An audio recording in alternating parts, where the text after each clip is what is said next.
The following is a CNN special report.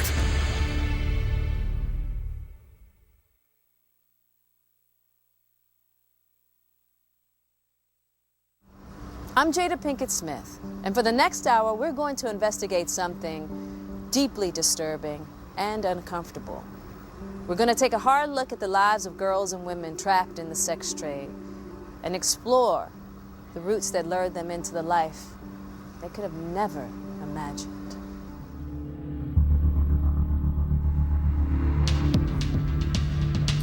Human trafficking is the second most lucrative crime in the world, second only to narcotics trafficking.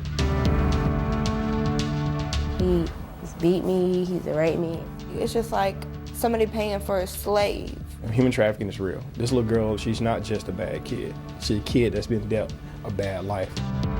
It is nothing like you think it is. He was pimping her out of her own home. Really? Oh, we can't make this stuff up. I had sex with almost 40 guys in one day. As a mother, as a human being, this is something that is simply unacceptable. I want to show you traffickers, girls affected, and the people fighting back against modern-day slavery. Children for Sale, the fight to end human trafficking.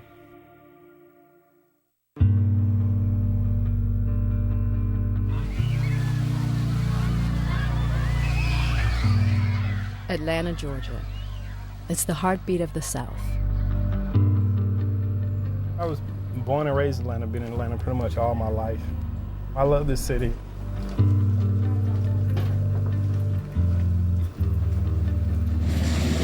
It's just a local agency. Sergeant Torrey Kennedy runs the Internet Crimes Against Children Division. Hey, Sergeant. It's late spring. The search begins with ads like these.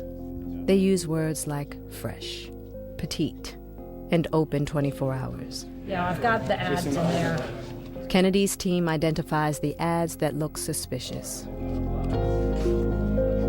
I mean, she looks really young on here, really young on there. She's really young. Exactly. The Vice Squad sets up the sting. Undercover agents arrange, quote, dates with the girls. Once money is exchanged, 1008, I got a green light. Green light, room 214. Kennedy's team moves in. We usually roll in and go directly to the room, assess the situation, interview the victim or the child or whoever it may be. There's a female with some gray, like stretchy spandex pants and a black shirt. 9mm. Showing right now, per the hit is showing that it's stolen. Kennedy's first priority, assessing the age of the victim. We're out here to save kids. That's our number one goal. As officers take these women back to the headquarters, Sergeant Kennedy gets a call from a second undercover team. Come on, Rain, cooperate. We followed Sergeant Kennedy and his team on raids for a year. They often went exit by exit on the freeway, making arrests and attempting rescues. There, the room's upstairs, right? She's been kind of hard. I mean, she's been in life since she was 13, 14, she said. This girl says she's 17, and under U.S. law, anyone under 18 years old that is being prostituted is a victim of human trafficking. She has one tattoo to leave. We've seen multiple times in this general area that it's likely a brand from a local pimp. They put their logo on their girl. Pretty much every girl we've run into with this particular tattoo has been just as hard as she is. But we haven't ran into her underage yet. She's the first. Underage and unwilling to accept help.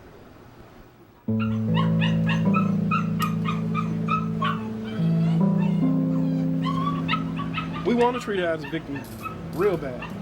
That's not what she wants. For Sergeant Kennedy, a father of 3, it's heartbreaking. We can grant leniency on her if she's willing to accept going into a safe house, but she simply refuses it, outright refuses to do it. She's not ready to leave the only life she knows. Situations like this make me push closer to my daughter because you can tell this young lady haven't had a real male figure in her life. When my daughter was 11, she came to me and she said, "Mommy, did you know that there were girls that were being sold for sex that are my age in this country?" I was like, I think there's a mistake. That doesn't happen here. After that, it was just, I remember I was stuck to the computer for days, story after story after story, and I couldn't believe that I didn't know. Dahlia Racine knows. She's DeKalb County's assistant district attorney and often works with Sergeant Kennedy. Would you say that there's a difference between prostitution and trafficking? Trafficking is the manufacturing of children for the sex trade. They're just getting sold and passed on from one exploiter to the other. And a lot of times it's because they don't know another life after this. Those exploiters can come from anywhere. Is there such thing as trafficking occurring in airports?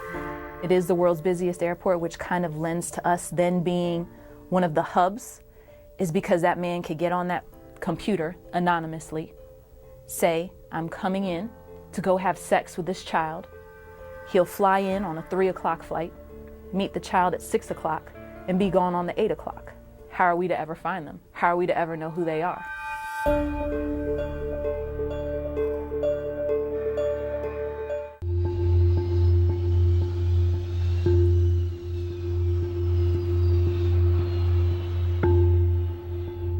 I think people feel like there are other people that come from other parts of the world through the airports.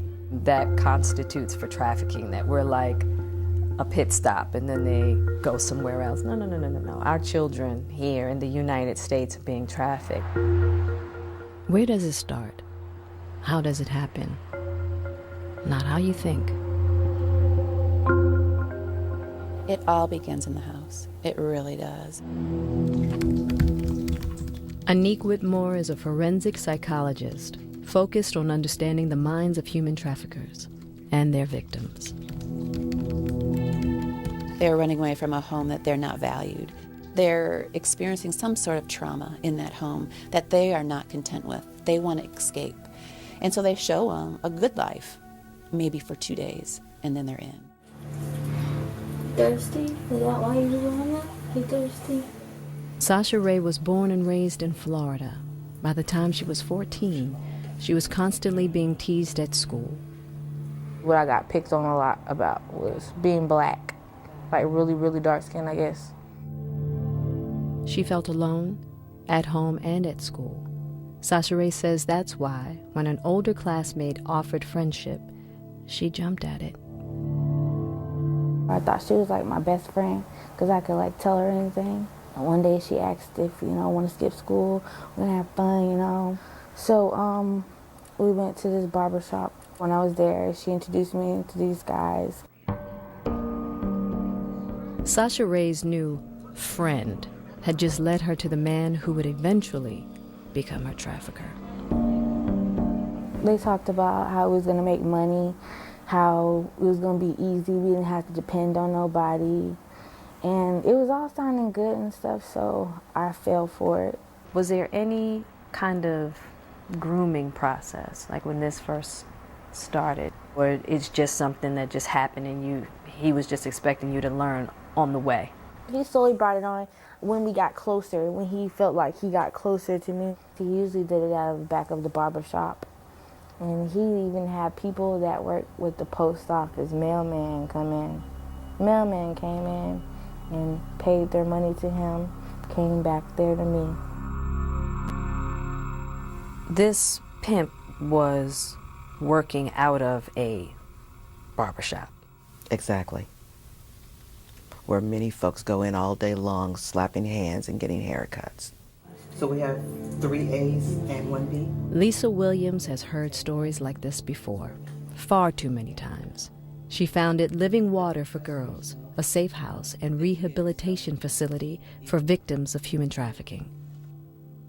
From your perspective, can you tell us what trafficking is looking like in Atlanta? There's no one profile. It's whatever that buyer wants, that pimp, that trafficker will go out and get. Generally, you want to say that it's a young girl or a young woman on the streets in high heels, skimpy clothes. You know, she could be wearing dungarees or blue jeans and a T-shirt with a backpack on her, because that's the fantasy of that man who wants to buy her that day. So she looked like a typical schoolgirl. Williams says most of the girls in her program come from troubled homes where they felt ignored. A vulnerability traffickers are quick to exploit. This is their job. They will sit down and let your daughter or son talk to them for 3 to 4 hours straight without interrupting them. I don't know a mother today or a father today or a grandma that has 3 hours just to sit there and not say a word and let their children talk to them just like they want to. That trafficker, that pimp, all day. All day. They're going to learn every piece of information about your child because that's how they keep them. It was more of a conversation, but I tell him how me and my sister get in an argument, and he'd be like, you can't be getting an argument with your sister like that. He was more like a dad, but then again, we had sex, so it wasn't. So it was just the communication and how he talked to me.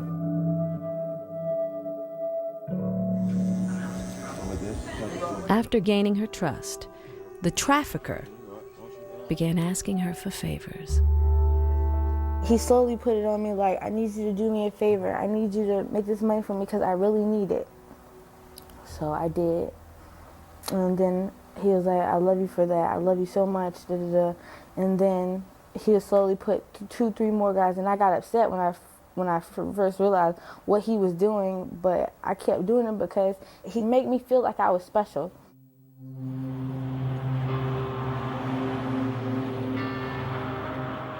Night after night, dozens of men, one right after the other. Mostly on the weekends we go to hotels and they'll have sex with me, drugged up and slobbing on me. One day I was like, I can't do this no more. I was in pain. I felt like my insides hurted. I felt like in this area it hurted really bad because one day I had sex with almost 40 guys in one day. And I was so tired. And I said, I can't do this no more. But her trafficker made sure she knew leaving was not an option. He was like, you ain't going nowhere. And I was like, you want to bet? And then he went to the other room, came back with a gun. And he was like, if you go somewhere, we'll see. He said, I bet you'll be back tomorrow. I bet.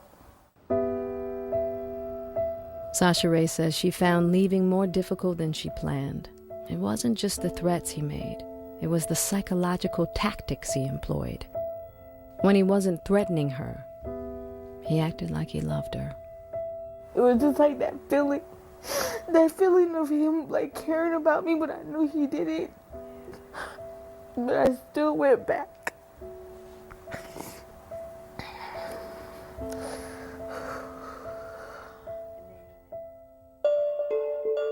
When we come back, what starts as dancing for dollar bills I wanted to be that independent chick. turns into My boss comes running up and he's, telling me, you've got John 1, John 2, John 3.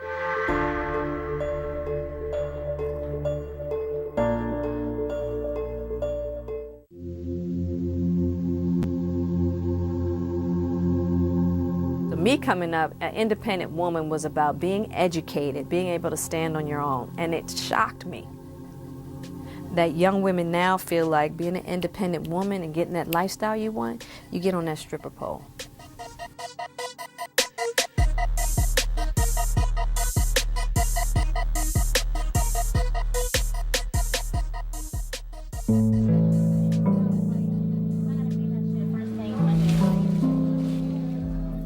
There are more than 4,000 clubs like this in America. Young girls, adult women, any night of the week you can find them here. Just ask Casey McClure. Hey, ladies!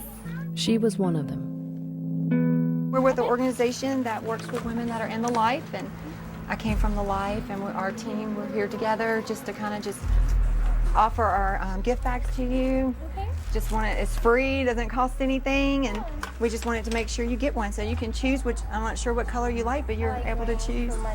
Yes. You know, we're here if you ever need someone to talk to. McClure's intervention program is called For Sarah, named after her daughter, whose birth motivated her to leave the adult entertainment industry.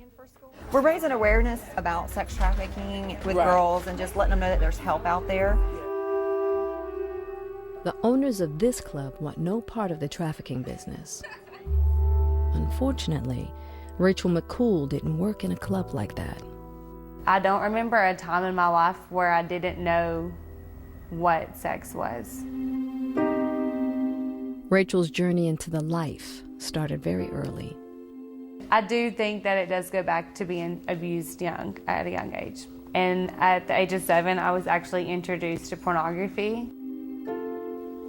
Like thousands of children each year, Rachel was sexually abused and didn't get the help she needed. I'm from a very small town in Georgia. As just the years passed, I continued a destructive lifestyle that everybody just ignored.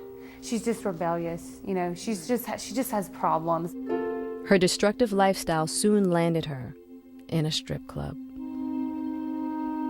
For me, it took about a year, and then I started being exploited by the club management.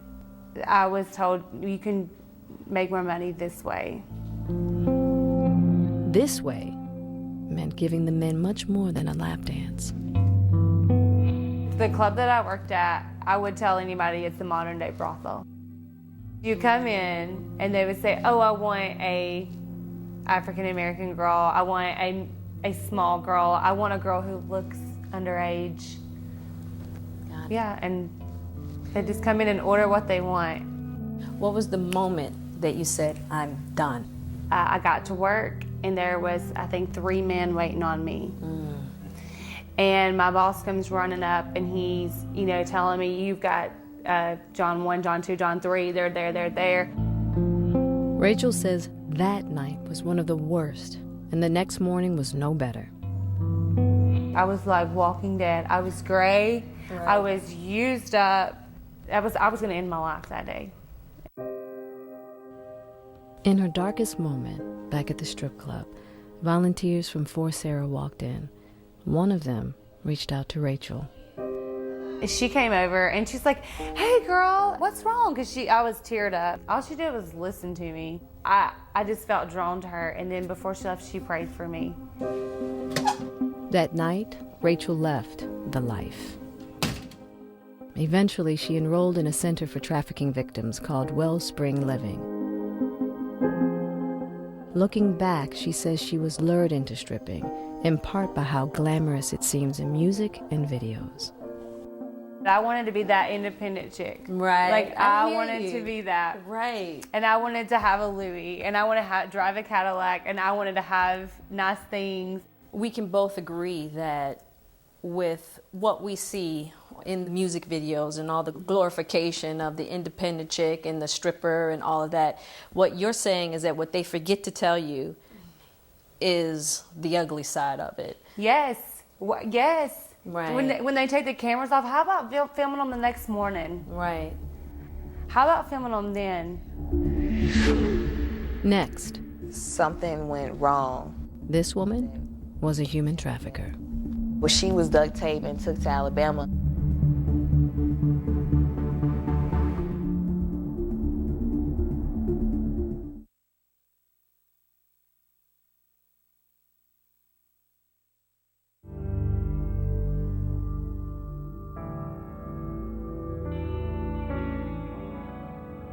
I want these girls to have a voice, and I want people to see them as people, and that they're not bad girls, and that they're not throwaways, and that they are human beings and they are lights and they have power and they have so much to offer. If we just have the love and the humanity to give them a chance.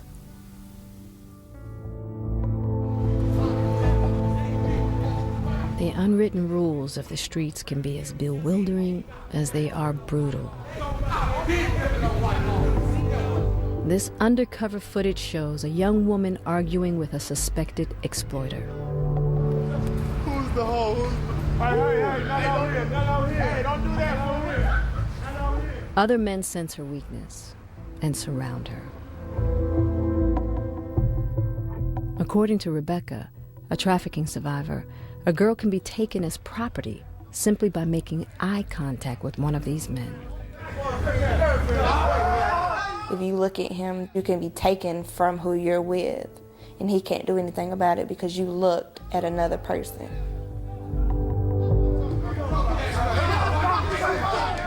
On this night, this woman made it to safety. But so many others do not. It's happening every day, every neighborhood, every socioeconomic status. These guys trade women like kids trade baseball cards. Seeing these pictures Right. is, I mean, because of course I've heard this over and Right. over again, but actually having the opportunity to see it makes it so real. I mean, he's taking their bags, putting it in the car, you coming with me. Coming with them to any place that clients are waiting and willing to pay for sex.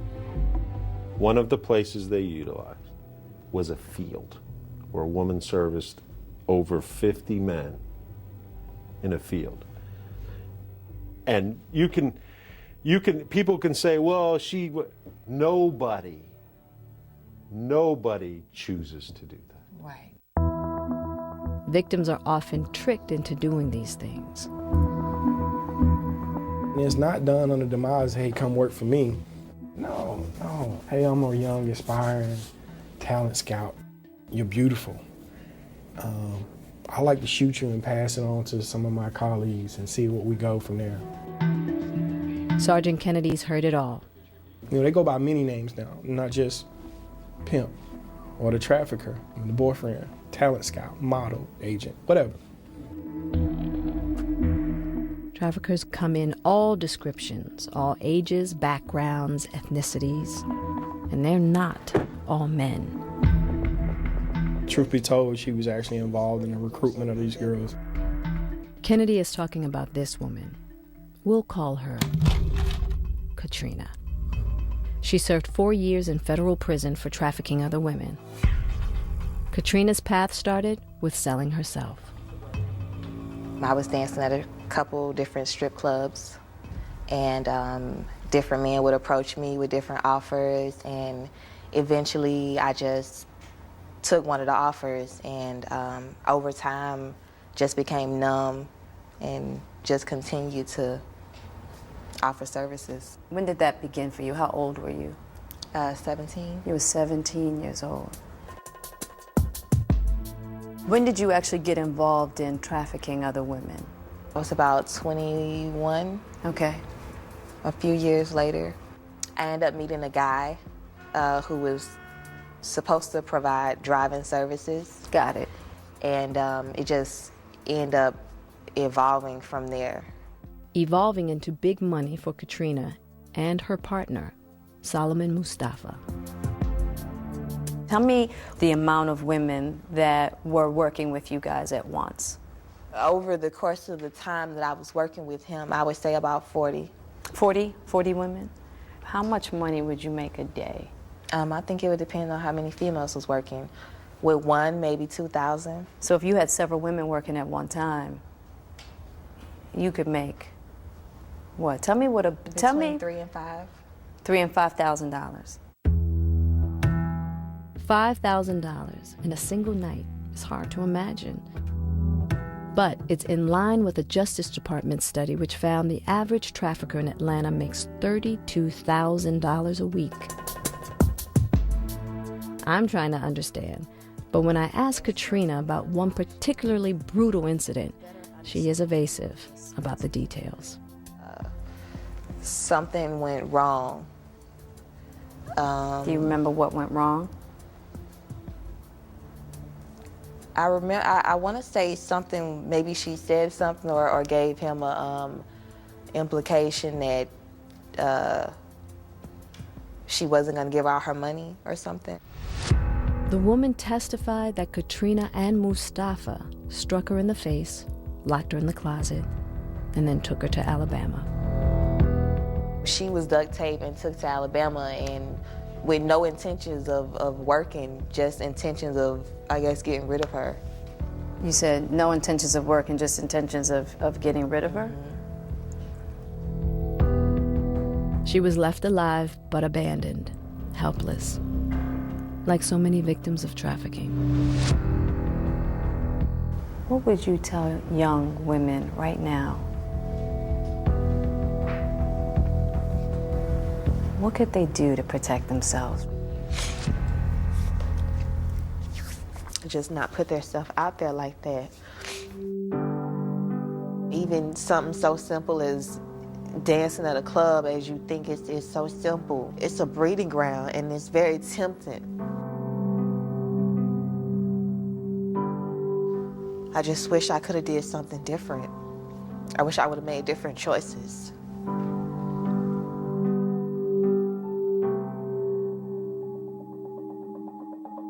Coming up, falling prey to false love. It was just a feeling that I don't get from nobody. Then being saved by the real thing. Okay, I gotta hug you. Don't worry, I'm not gonna cry. I'm not gonna cry.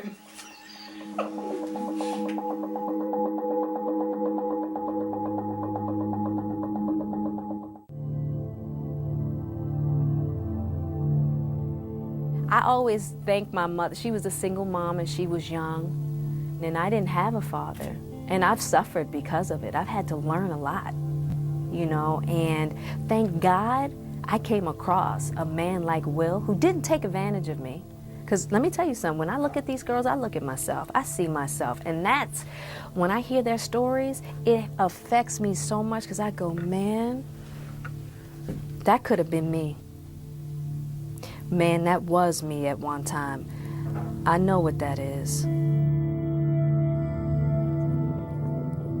Sasha Ray's biological father abandoned her when she was young. I didn't meet my dad until I was about 14. I begged my mom if I could meet him, and she told me, before you meet him, you want to meet him so bad. I'm just letting you know, you might just be setting yourself up for a heartbreak. And that's exactly what I did. I set myself up for a heartbreak. Psychologist Anique Whitmore says heartbreak at home can provide the perfect setup for a trafficker looking to exploit a child. You become vulnerable because you're looking for attention. You're looking to feel fulfilled. And oftentimes, girls with low self-esteem use their body to attract that. Broken and hurting, they are easy prey. They run. And it may not be far, it may be to the corner. Well, that's where this person is waiting. They're lurking in the background, waiting for this vulnerable child to come and say, you don't want to be there? Come with me. I'll love you. I'll do your nails. I'll find you clothes. I'll show you what you are probably desiring. And that's the exact tactic Sasha Ray's exploiter used on her. Just the feeling I kind of got from him that I wasn't getting from no one else. What was that feeling? What did he make you feel like? It was a love feeling from, I guess, a man. From, like, I felt like I was missing that part. Maybe from my dad. That's what I think. It made me feel like somebody really did care.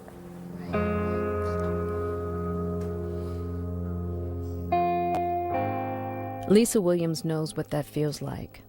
Now she runs a safe house for trafficking victims, but as a girl, her parents paid her little attention. I was invisible. You were invisible.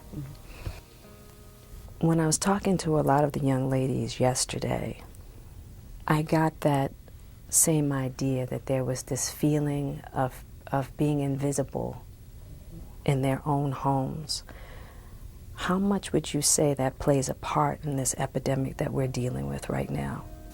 If I had to put a figure on it, I'd say about a good 80–85% of them.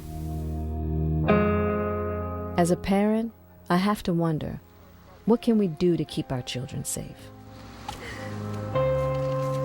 What can we tell them?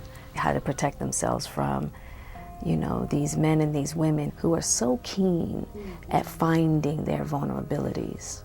It is all about elevating the individual to begin their life on a path that they can do and be whatever they want to be. Let them understand and develop who they are as a person, because if you have that as your base, then you won't be able to be pushed over. You won't be able to be lured in. Rachel broke free from the life, is on a new path and found herself. She's now 28 with a beautiful son and a healthy outlook on the world around her. Okay, Zeke. I have a whole new appreciation for the color of the sky.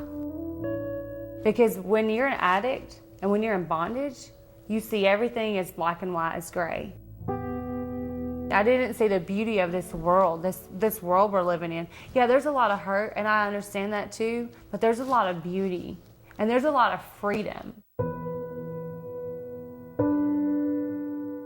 I don't believe you actually kept the box. Get out of Dodge. Sometimes it takes a perfect stranger to break the bonds of your past. This whole thing was actually my birthday gift. Lisa Williams reached Sasha Ray by sending her a special gift. Okay, I gotta hug you. Don't worry, I'm not gonna cry. I'm not gonna cry. You sent her a birthday gift without even having met her yet. Yeah. That said, hello, beautiful. I had to, because she is, first and foremost. Absolutely. It seems as though nobody had told her. I sent her that gift because she wrote me a letter. She says, I researched you and I looked at all the programs here and I saw your face and I thought you could help me and you would know what it would take. So I figured she was that bold to write me a letter directly in her own handwriting. Wow. That I had to answer back. We started to write letters to one another. And then she said, will I ever get to see you? And just so happened that day I showed up where she was.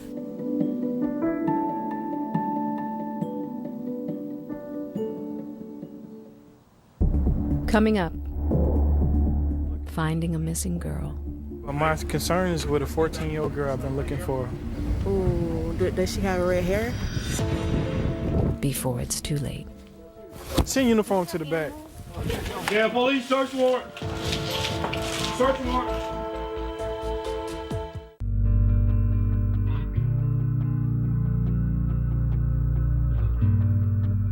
We are becoming more aware of this epidemic and becoming more aware of what is needed to uproot it. But once again, now we as citizens of America, we all have a part to play in this. And we all have to take responsibility. And it starts in our homes and it starts in our communities.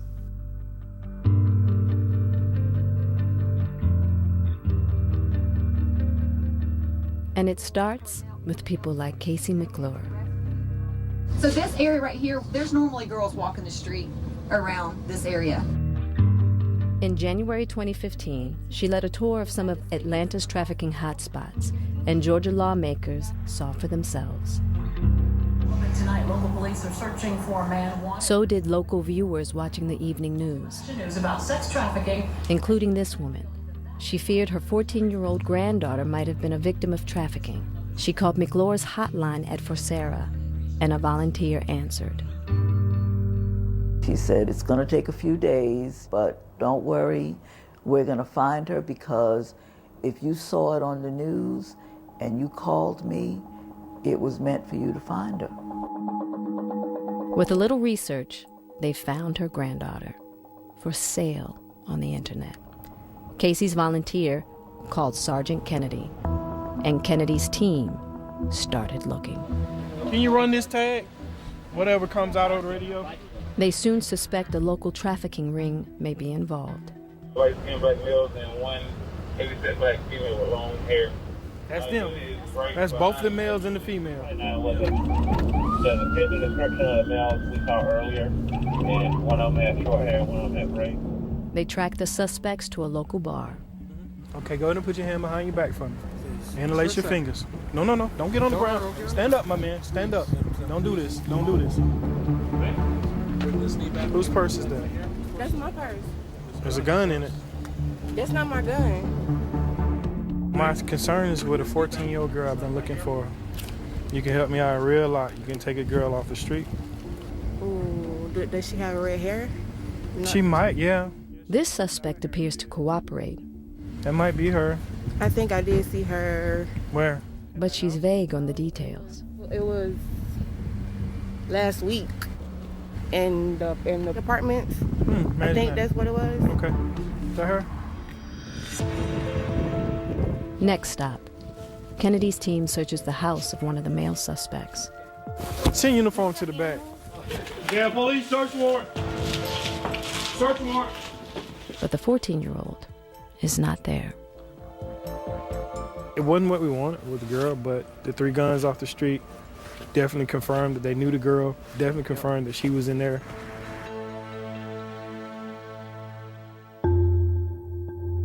Kennedy, working with a team of law enforcement agencies, continues to search for days. Until this car is stopped near the airport. We have the suspect from the other night. We got warrants on him, so he's en route to the jail. Inside the car, the 14-year-old girl they were looking for. And with her, a 15-year-old who told Kennedy she was on the way to meet her first John. In this particular situation, actually having 2 girls, it's pretty good. You get 2 off the street. It's actually a welcoming feeling when you get the parents or the guardians involved, and that's the one thing you look for, to bring the child home and get the parents, to say thanks. I started crying. I just couldn't believe it. When you hear something like that after your granddaughter was missing for over a month, it was just so exciting. 2 girls saved when a community came together. Law enforcement, advocates, and eventually, caregivers, like Lisa Williams.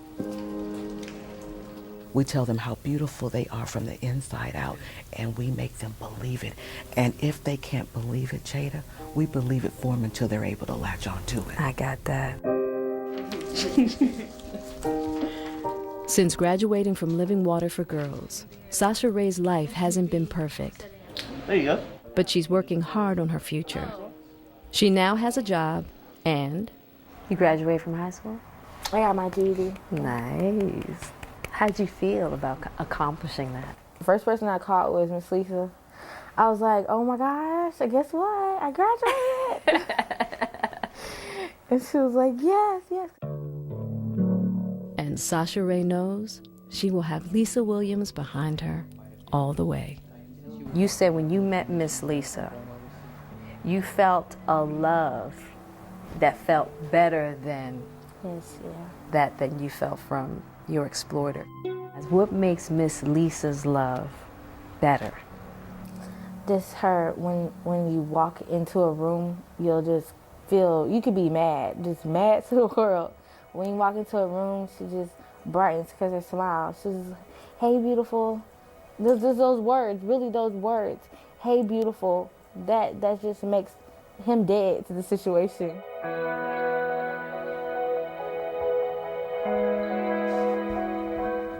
And just as those first words she wrote down in a letter brought Miss Lisa into her life, I have something for you.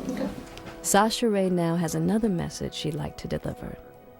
Dear Miss Lisa, since you've been in my life, things haven't been the same. Yes, I'm not going to lie. I still struggle, but I can say I'm stronger, I'm wiser, And I can honestly say I do love myself. And I have hope for myself. Love and hope. Two things everyone needs, wants, and deserves. I love you too. That was a good hug. I haven't had a hug in forever. Oh. I really needed this hug.